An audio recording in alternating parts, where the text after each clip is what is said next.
The European Union's carbon border adjustment mechanism is the world's first carbon tariff designed to curb greenhouse gas emissions. Slated to take effect in 2026, CBAM will impose a levy on imports based on their embedded carbon content.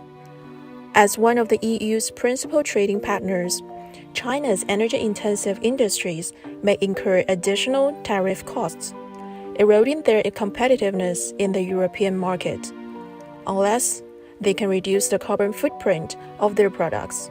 In my view, CBAM is actually not it's not a tariff, first of all.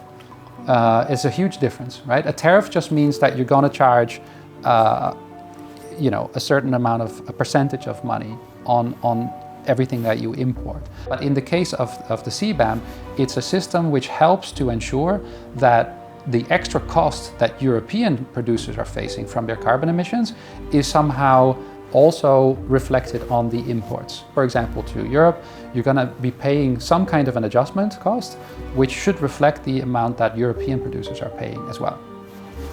So what it means for Chinese exporters of steel is that if a Chinese steel producer is making green steel or low carbon, let's say low emissions steel, they could actually have an advantage over other competitors. So it suddenly becomes interesting to look at how much carbon emissions were actually involved in producing this steel. And so I think also Chinese steel makers are going to have an incentive to produce environmentally friendly steel, which is a good thing. That'll help China's steel transition to move along faster. Carbon trading has become a cornerstone of the global low-carbon transition. Under a capped emission framework, companies that cut emissions most efficiently can monetize surplus allowances, while high-energy users must purchase credits to avert penalties. As the cap tightens each year, every enterprise is ultimately driven to upgrade their low-carbon technologies, creating a sustained market incentive for ongoing innovation. It becomes possible to trade between the businesses in those sectors and to find the lowest cost emission reduction. For example, we know aviation, so airplanes, are extremely hard to decarbonize. It's basically impossible right now. So another sector like steel making, for example, or maybe the power sector could have much lower cost emission reductions. And so they could then sell their emission allowances to the aviation sector, right? So you might see that the aviation sector will have to buy and spend money on other sectors to decarbonize faster. China has led global manufacturing value added for 15 consecutive years since 2010. The government has prioritized environmental protection and low-carbon development in its industrial upgrade strategy, driving manufacturing transformation.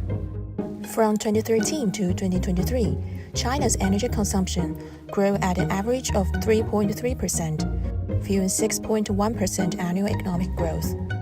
During this time, the country reduced its energy intensity by 26.1%, making it one of the fastest in the world at cutting energy use per unit of GDP. In Chongqing, a key manufacturing hub in Western China, energy efficiency has improved in industries like steel, building materials, non-ferrous metals, and chemicals, while the energy structure continues to optimize. Energy consumption per unit of industrial added value in major manufacturing sectors decreased by 12.7% compared to 2020, outperforming the national average by 2.6 percentage points.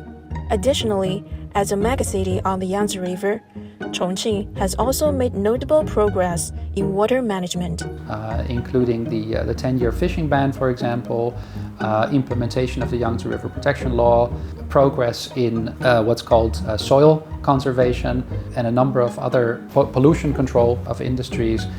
And so for a region like Chongqing to be heavily emphasizing this coordinated response to all of these environmental problems, but also to continue rapid economic development, is very impressive. And I think a lot of other countries would be extremely interested to see what Chongqing did, how Chongqing did it, because there's a lot of lessons there for other places. So I would say that how do developing countries develop now is the greatest opportunity for the whole world when it comes to the green transition. They are currently building the future, and China is currently the world leader in these green sectors.